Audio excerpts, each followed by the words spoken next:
I'm Kennedy. And I'm Taylor. Welcome to Radar Career Review. Welcome everyone to this exciting career-based interview with Carrie Martinez. She has a degree in broadcast journalism from TCU, and she has made a career in corporate communications in and around the Dallas area. She has owned her own video production company for the last 24 years, CM Productions. They are an award-winning visual content agency of experienced video and graphical storytellers, working with corporations, nonprofits, school districts, and small businesses. Ms. Martinez started CM Productions in Dallas as a creative video production company with the goal of intelligent and visual stories. Her journalism background combined with her innate curiosity about how things work in the world set CM Productions apart. She is the director, writer, producer, and editor. We'll hear about her journey so far and what she has planned for the future. Before we start, I want to thank you for taking time out of your day to visit with us. Of course, I'm happy to be here. Carrie, thank you for joining us. Can you tell us about your journey from studying broadcast journalism to becoming a director, writer, producer, and editor in the video production industry? Yeah, actually, I thought for sure when I was in school, I actually started in 8th grade doing this kind of work. For my tag class in my middle school, I did a music video to one of Madonna's songs back in the 80s. And I thought for sure when I got to college, I wanted to do news. I wanted to do the newscast. I wanted to be a reporter out there in the field. And once I got into the business side of it, I realized that my personality is a much more strategically minded personality, and news itself is very reactionary. You're waiting for things to happen to report on them. So once I realized that for my personality, actual production would be much more suited to how I think, I decided to switch to the video production side of things because you have control of the message there. What inspired you to pursue a career in video production, particularly in storytelling? I guess I just always enjoyed how much visuals have an impact in telling a story, more so than just the written word. Films, of course, documentaries. I just felt like there's so much more power in the visual and sound than just telling a story by written word. And so I saw that there was a lot of power in that, and it was fun to be creative in that way and finding out how to use certain visuals at certain moments and the sound that goes along with it to really make an impact on someone's heart and mind. Could you share some of the notable projects you've worked on and what role you played in bringing them to life? Well, I'll tell you, one of my favorite things to do that I've done over the years is be an aerial director. One of my big clients is a major railroad, and they have a track in 28 states, all across the western United States. And so those trains go 70 miles an hour, and so to keep up with them, you can't necessarily use a drone. So what I got to do is get in the helicopter with my director of photography. I was looking in the monitor, he's looking in his monitor, controlling a gyro stabilized camera on there. And then I also had a still photographer. We took the door off, strapped him in so he could hang out and take photos as we chased these trains. We've done it in Southern California, Washington State, Minnesota, Chicago, the Kansas City, Missouri area. It's so much fun to do because there is a little bit of reactionary there, but then because you're catching the moment, but you have to plan way in advance with your pilot, your photographer, knowing exactly what you're intending to capture. So I would say that is really one of the most fun things that I've done. A lot of things can be not quite as exciting, but when you get to do things like that, it is makes a really great day and makes you look forward to the next opportunity. How do you balance your various roles in storytelling and video production, especially when working with diverse clients like corporations, nonprofits, and school districts? Yeah, that's a really good question. So storytelling is the same no matter who you're working for, but what's really important is understanding that what their goal is and who their audience is across the board. So you must have what your goal is to be in line with the client's goal, and give them advice along the way on how best to reach that goal. If their goal is to, let's say for a school district, they want more students to enroll in their schools, you have to make sure that the storytelling you're doing is going to appeal to the families who would enroll in that school district, and then use the visuals that might encourage them to come to that school. I'm sure you guys can imagine that because you're kind of in that audience. It's balancing my roles. A lot of times I'm the creative director and director, and then I bring in a team to execute the vision. What skills do you find most essential for success in the video production industry, especially for someone starting out? I would say attention to detail, attention to detail, attention to detail, adaptability, being able to adapt, because I will tell you, in this business especially, the technology changes incredibly quickly, and the way things are being delivered is changing all the time. So being adaptable and excellent listening skills are a definite need in this business. As someone who has been recognized for women's entrepreneurship, what advice would you give to young women interested in pursuing careers in media and entrepreneurship?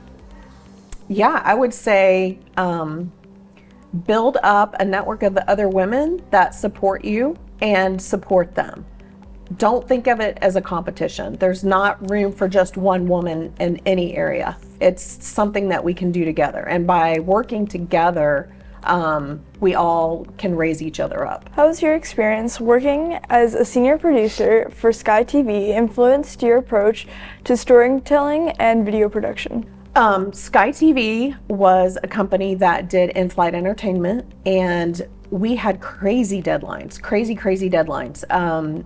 They would sell, there were advertorials for the airline. So IBM was one of my clients, and they would say, okay, this month we are going to go do a testimonial with one of our customers in Singapore. So let's go. And then I would have less than a week when I got back to actually create the video from what we shot in Singapore.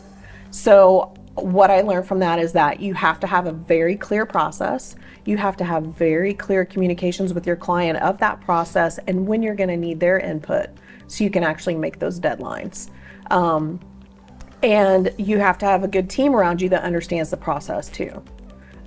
Actually doing that job made me realize how important work-life balance is as well, because I would have 100-hour weeks when I would have trips like that and come back to work. Because if you guys have done any editing yourself, it can take time. Choosing the right shot, sometimes there's something technical that happens that you have to then deal with, and that takes way more time from you. So I realized from Sky TV, I took the knowledge of that really close communication with the client, and then also having a really clear process. So that made life a lot easier and the deadlines not so crazy when I started my own company. Can you share any challenges you faced in your career and how you overcame them? Well, that work-life balance was one that I made a choice, and it was a leap of faith to start my own company, especially at the point I was in my career. I was pretty young in my career, but I had the tenacity that I knew I was going to make it work. And it took a little while to build up the client base, but I was really glad that I did that because I wanted that work-life balance, and that enabled me to have a family and a student here at HPMS, and be able to be involved with their lives. What are some trends or developments in the video production industry that you find exciting or promising? Okay, I'll tell you, there's something I'm really excited about that I want to learn more about is full dome videos. So like the Sphere in Vegas, you guys have probably seen that. They are doing really cool things and creating video for that. And actually HPISD has its own full dome digitarium, and they're developing content for that. So some of the classes in the high school are doing that. I want to learn more as a community member how I can contribute to that, but I think full dome content is going to be super cool in the very near future, and something that you guys could even experience. How do you incorporate creativity and innovation into your work, especially when working with clients with different visions or goals? Yeah, I think having a clear idea of what your client's end goal is for the use of whatever you're creating for them is really important. that helps you align your goal with them. Because if you are just, I am super creative and I'm going to do it this way, and you're not really thinking about what your client's end goal is, that's where you're going to have some conflict. So it's, again, that clear communication with the client of what the process is from the very beginning, and making sure that you are aligned with what their goal is. Can you tell us about your involvement with organizations like Women's Business Council and HP Arts? Yeah, I serve on a couple of boards for nonprofits. Both of them are WBCS, Women's Business Council Southwest, and then HP Arts. And HP Arts, I'm actually president of this year. And HP Arts funds fine arts enrichment at all 8 schools in the Highland Park School District, and grades K through 12 on all the different arts. So for example, this year at HPMS, we funded a field trip for the choir to go see the opera. We're funding the projections for SpongeBob, which is about to happen. We funded the projections for Flat Stanley, and we actually funded a cello for the orchestra. So that's just here at the middle school. All our funding comes from parents during back to school sign up. So thank you to your parents if they donated to HP Arts this year. And then also from La Fiesta de Seis Banderas, which is a fundraising organization here in the Park Cities. What advice would you give to middle school students who are interested in pursuing a career in video production or media? I would say be adaptable, because the technology by the time you graduate from high school will have totally changed.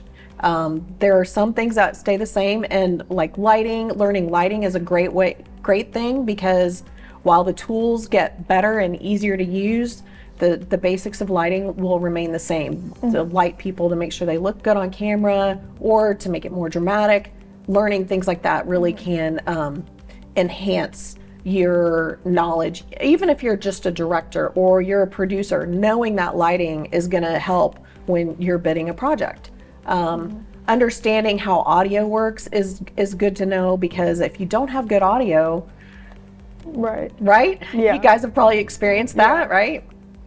And then I would say make sure that you're paying attention in all your other courses, because as video content producers, you're reflecting what everyone else's experience is in the world. So being able to understand a little bit about what they're going through, a little bit about any topic that you come into is really helpful for you to be able to tell the story back. Lastly, what do you find most rewarding about your work in video production, and what keeps you motivated? The most rewarding part of the career I have selected in video production and visual content is the opportunities I get to meet people from all different walks of life, all the different places I get to go and see, and all the different things I get to learn about. That's another one of my strengths, is learning. I love to learn. And so this has been the best career for me, to be able to continually learn, not just about my craft, but about what's going on with people around me. Well, since I'm usually the interviewer, I'd like to know what you guys think about doing this type of work. What has been your experience? It's a lot of fun to get to know people and understand like how they got there. This is my first time, but it seems like a lot of fun, and I really like doing the interview today, so I'm going to continue to do them, hopefully. Were you nervous coming in, and when you said, I'll do it, when you raised your hand? I was a little nervous, but I was mostly excited because I would get to see the interviews with you on the TV with like other people, and it sounds super cool, so I wanted to do it. So when our teacher asked me, I was super excited. Great. Well, thank you for coming. We are so glad we had the opportunity to interview you. Thank you for having me. I am Carrie Martinez, and you are watching Raider Media News.